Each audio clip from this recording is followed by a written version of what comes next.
Well, thank you and good morning. Great to be here on voting day. And Chilham, thank you for your leadership of this great organization, and thank you for those wonderful remarks. And it's always an honor to be here and able to participate in these great events. So thank you. John Wagner, sir, it's always great to see you. And thank you for being here. To my battle buddies, Hollander, Bingham, and Otrosky, my partners, I won't say in crime, but I know how busy you are, and I really appreciate you all being here. Great, all sustainers in their own right. To all of our general officers, so many of you mentored me over the years, probably pushing me more so than anything else, but I really appreciate your support being here today. To General Dynamics, sir, thank you for being our sponsor. So first, let me ask, how many of you are veterans? If you would raise your hand. I mean, that's pretty much everybody here. I'd just like to give you an early salute as we celebrate Veterans Day this weekend, and I really thank you for your service. I greatly appreciate that. Sunday is going to be special as it marks 100 years since the end of World War I. America put a tremendous effort in assembling a great army that was a decisive force in helping the Allies win that war. People thought World War I would be the war to end all wars because we would destroy the attitudes and the governments that promoted war. The reality is, the last 100 years, our country has served alongside our allies in time of conflict, and more than a third of that time we've been in conflict. From World War II, the Korea, the Vietnam, Desert Storm, Iraq, Afghanistan, among other places. General Pershing was the only U.S. forces commander throughout World War I. General Miller is now the 17th commander in Afghanistan. I think that speaks volumes about what our soldiers have faced in this century. After the Great War, General Pershing returned from Europe and became the Chief of Staff of the Army. His focus was preparedness. It really is the same principles we use now. We call it readiness for today, modernization for tomorrow. And we will get there by reforming our systems and our processes.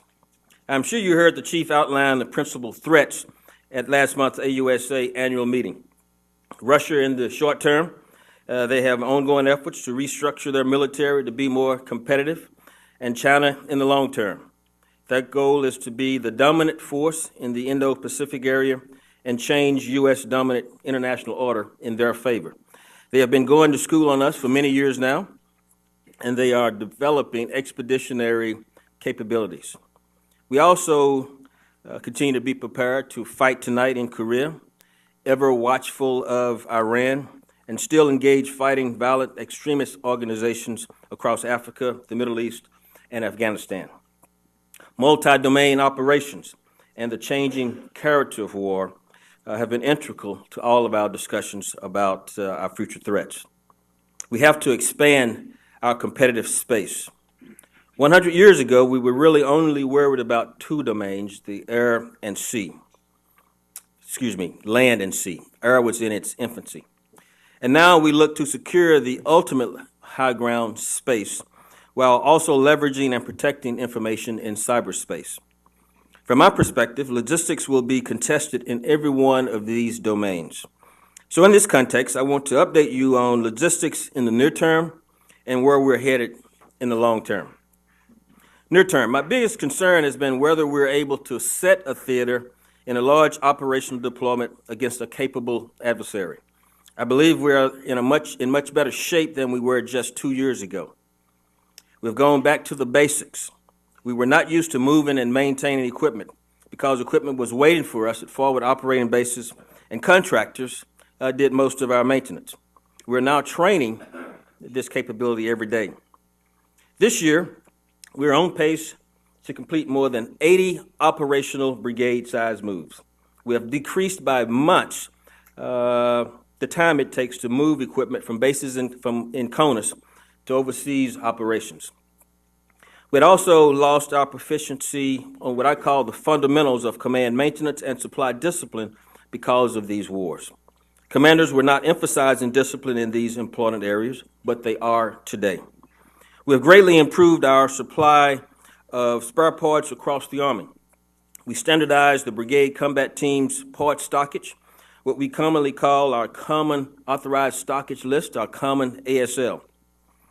We give these brigades a mobile supply of parts we forecast will be the most needed in austere environments fighting a decisive action operation.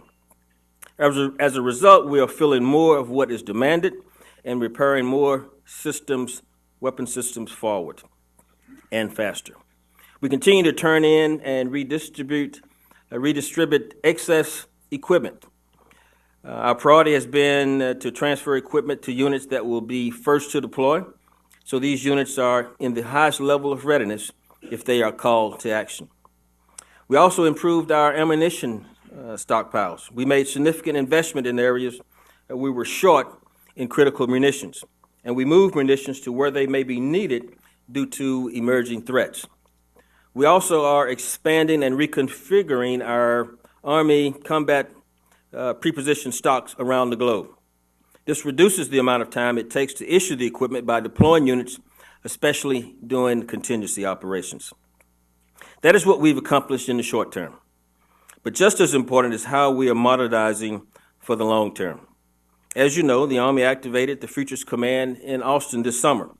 Their job is to deliver technologies to warfighters faster in 6 priority areas for the Army.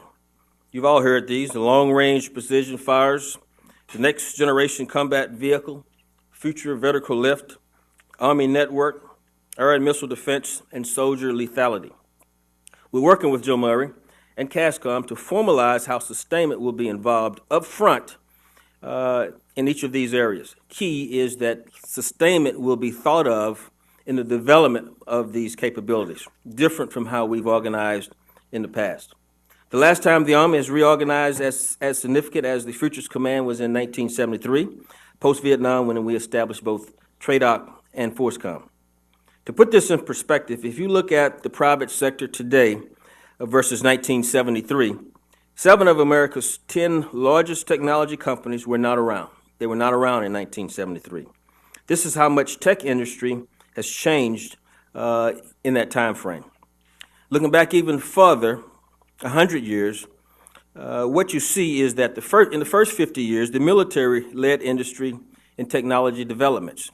But in the last 50 years, industry has led the military. 50 years ago, the federal government spent double what industry spent on R&D. Today, that ratio is reversed. So we've prepared a short video showing you this technology transformation. You will see our military led in the first half of the century, and why we rely on industry now to ensure that our Army remains the dominant force in any battlefield. Now, in our timeline that we'll show you, the blue is the defense-led, and yellow will be the industry-led. And I'd ask to see if we can play the video now, please.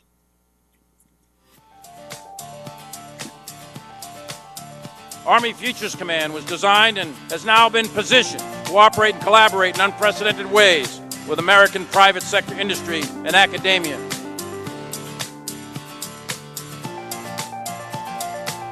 Technology has the potential to fundamentally change the character of warfare.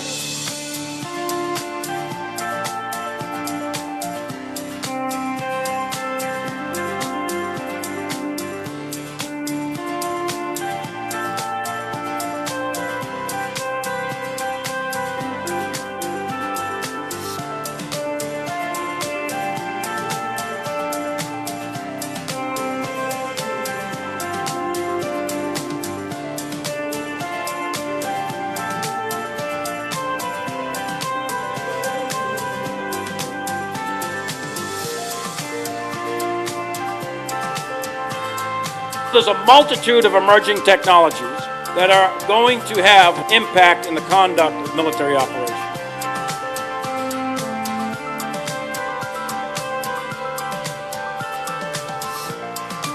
This is an exciting time to be in the Army. It is a renaissance. We have many things underway to make sure our Army is ready and lethal and prepared to deploy, fight, and win in future wars. And our guarantee is that we are ready today and will be ready tomorrow. So that strikes me as an incredible transformation. One example that hits home is the GPS. You saw that on the screen, one of the last military-led technology developments. Desert Storm was its coming out party. It was clearly a military capability, yet it underpinned much of the tech boom since 2000. Everyone in the room has a GPS on your phone or watch. Your apps know where you are because of the significant leap forward we made since Desert Storm. My focus is on how do sustainers start using today's technology today. These are the areas that I believe will have the greatest impact. So let me give you some examples. First, demand reduction. Our goal is to have brigade combat teams sustain themselves for 7 days without resupply. That is significant. 7 days. That's a challenge. We have to be creative in reducing demand to meet this goal. This will involve upgrades in vehicles, employment of technical microgrids. It will require a 30% improvement in fuel consumption. The way we operate our equipment will matter too, and we must change the culture to operate more efficiently. Second, additive manufacturing. I see this as a potential game changer tactically and within our organic industrial base.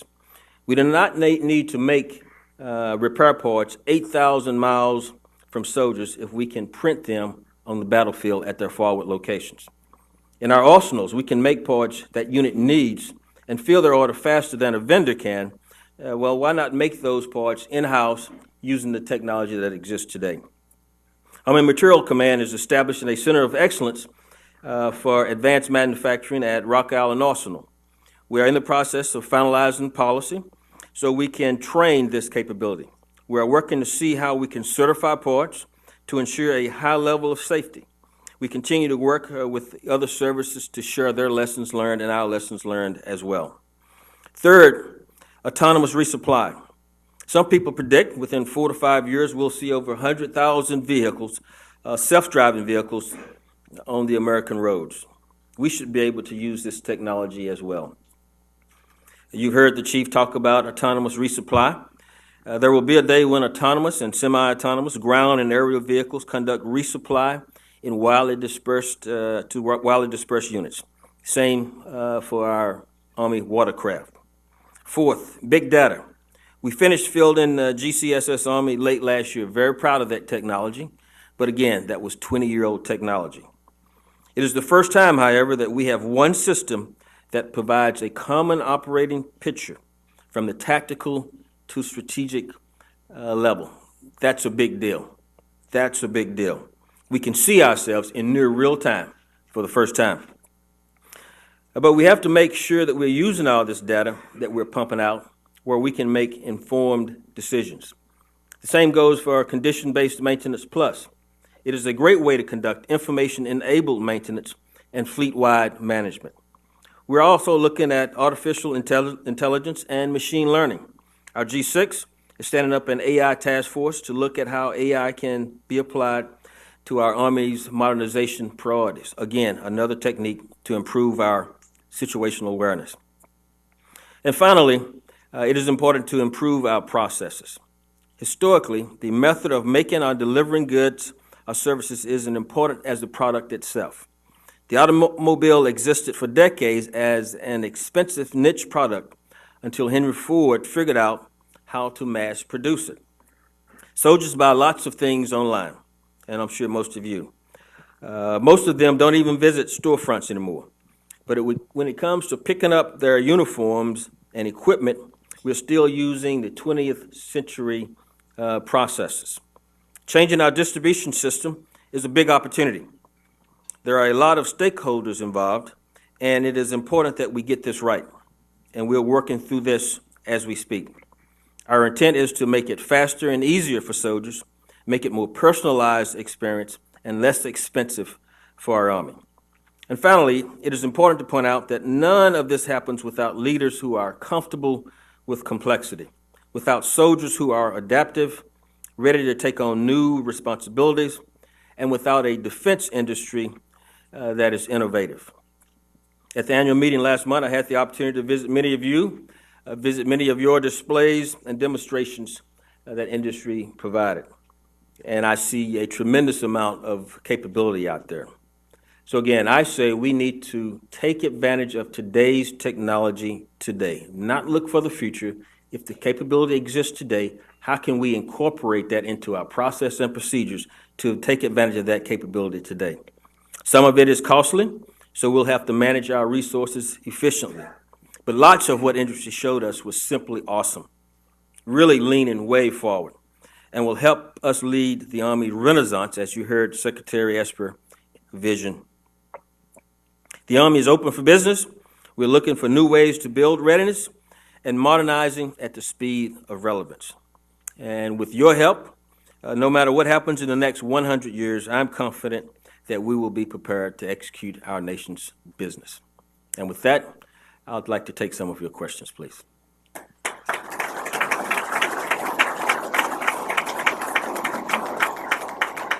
Any questions for General Piggee?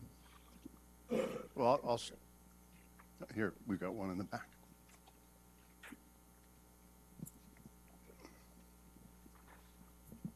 Hello, sir. Thanks for giving your time this morning. Ashley Trussell, Inside Defense. Just wanted to follow up on something you said, working with Futures Command and how that'll bring sustainment into the beginning of the process, developing systems. Can you elaborate a little bit? What does that take up front? Well, ensure that we have the right logistics sustainment planners engaged in the plans for technology, reviewing technology with Army Futures Command. Ensure that we have the appropriate staff at the appropriate senior levels, providing information and providing recommendations to the leader as they make decisions early on in the process, vice after the fact, to try to figure out how we sustain a capability once it's produced and field it to the field. That's a traumatic change in how we're doing business today, vice how we've done business in the past.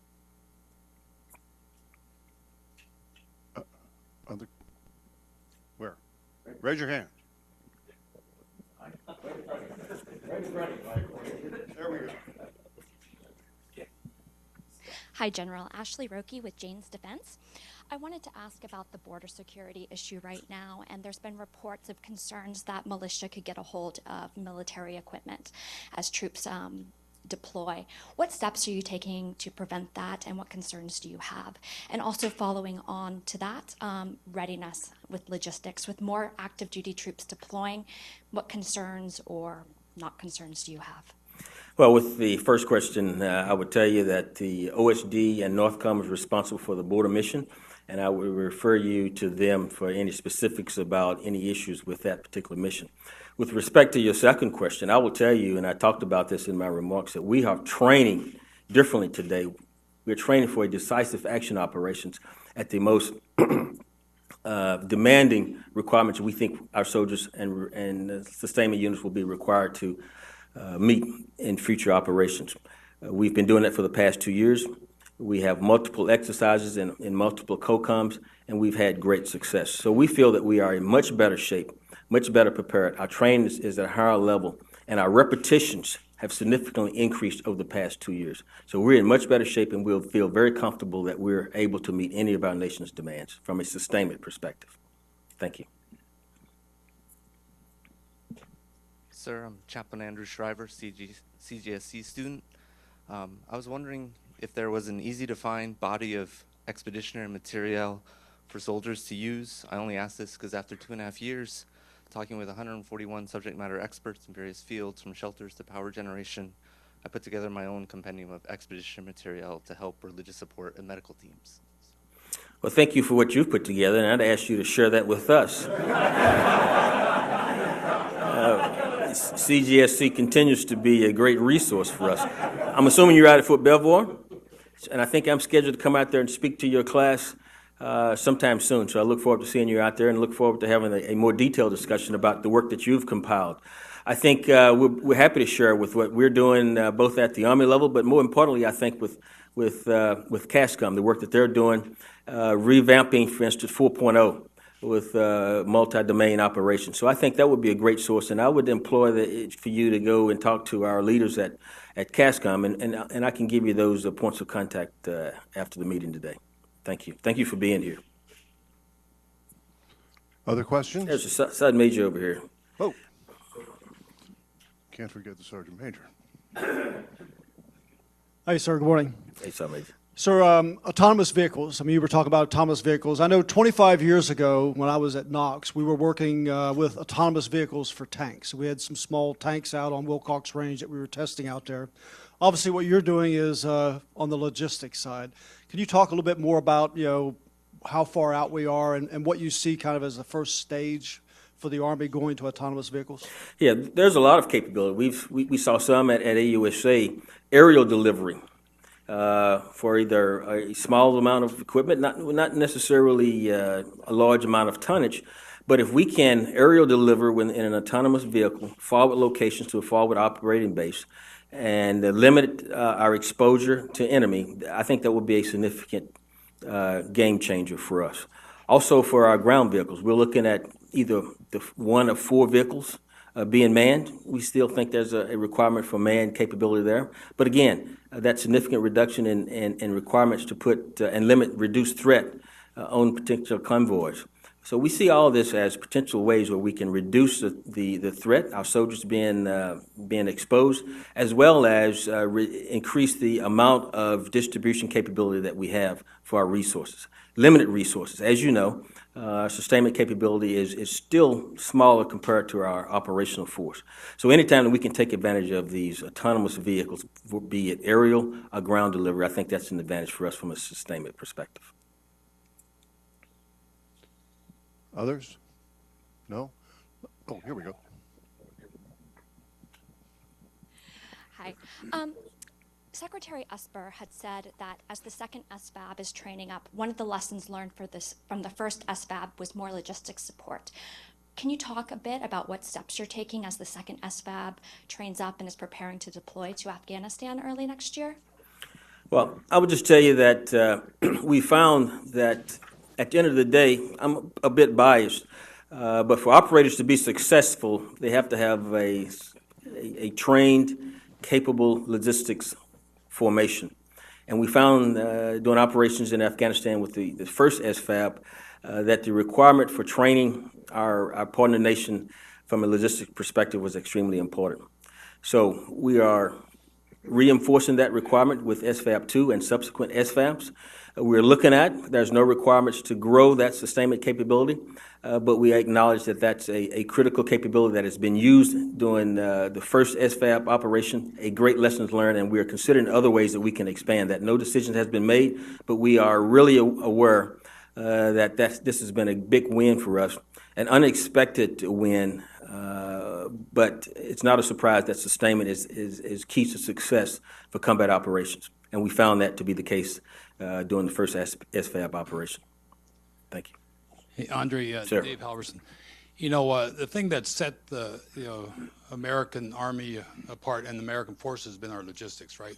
The force projection, campaign, capability, and our ability to project combat power. As you look back on this, and then we look at multi-domain, are we investing enough into that capability to be the leader's edge in that? And what can we do, or what 2 or 3 things are you seeing that we really need to think about for future to sustain that world, capability that we have to get interior lines in very tough situations? Absolutely. Absolutely critical to success is being able to sustain this multi-domain operations, whatever tremendous capability we think that is. Again, reduction in demand, I think, is the number one requirement that we really have to get after. Fuel primarily is the biggest capability that we really need to try and reduce that demand. Our battery capability, microgrids I talked about, is another way that we need to get after improving our capability. And taking advantage of additive manufacturing and 3D printing. A capability that's out there, our commercial industry is using that. We have not used that to a tremendous degree so far in the military. I know that the other services are looking at additive manufacturing, and we are sharing our lessons learned. But if we think that we can take advantage of that capability and 3D print parts forward, it would have a significant impact on reducing our ASL requirements as well as improving readiness forward on the battlefield because of that capability. So those are the 3 things that I think that I'd offer that we're really focusing on today. Want to make sure I don't miss anybody. All right, let's have a big hand for Lieutenant General Piggee.